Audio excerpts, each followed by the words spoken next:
TCU, Florida, Tennessee, Texas A&M. I'm sure there's a Texas A&M football joke somewhere to be made in this sentence. Washington. Hey, Auburn plays them later as well. And Colorado. Those are just some of the schools to which have already dropped a bye game this season, a BUY game this season, not a BYE, a BUY game this season. Even this early, when we're heading into feast week of the basketball season, when I say Auburn is 4-0, that's not to be taken lightly. That's not to be taken for granted. So a lot to be positive on about Auburn's 4-0 start, this time advancing against Texas Southern 72-56. Welcome to the Coach and Crew Show. I am your host, Charlie Krause. And let's talk real quick Auburn basketball from last night's victory over Texas Southern. Again, here's my overall number one takeaway for this season so far is the crowd has been beyond electric for 3 of the 4 games, last night included, and simply electric for the 4th game, which was earlier this week. Okay.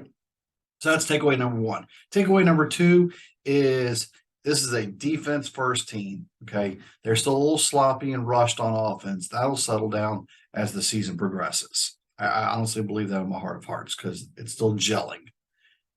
Takeaway number 3 is it's every night someone different has been leading the way in scoring. Last night, Jalen Williams had 14, Chris Moore had 14, and KD had 16.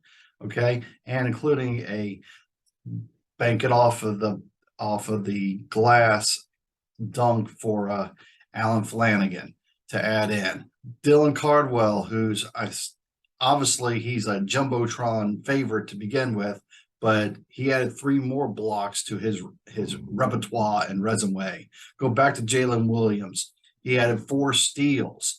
Auburn forced 20 turnovers and held Texas Southern to a .778 points per possession.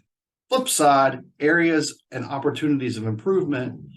Auburn caused 20 or turned over the ball 20 times as well, and their points per possession, which were under my goal of the 1.000 season average at .973. Here's where the tempo of the game 100% favored Auburn. They had 28 fast break points. That's Auburn offense in a nutshell. They want to run, they want to push, and they want to take advantage of 2-for-1, 3-for-2 opportunities, or in some cases, 2-for-0 opportunities.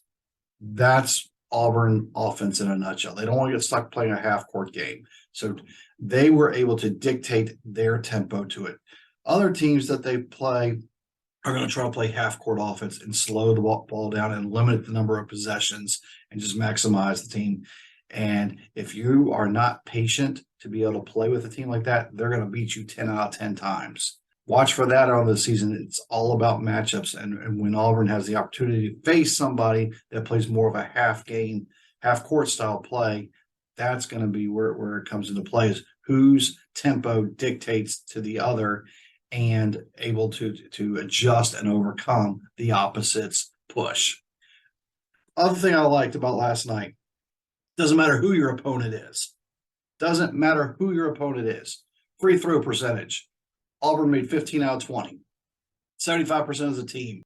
Tuesday night, Auburn's next game is against Bradley. Hopefully they'll move 5-0 and head into feast week with some carried momentum. Please like, subscribe, comment, all the above, and help support the Coach and Crew Show. So tell us what you thought about the game. Please subscribe. Thanks for watching. War Eagle.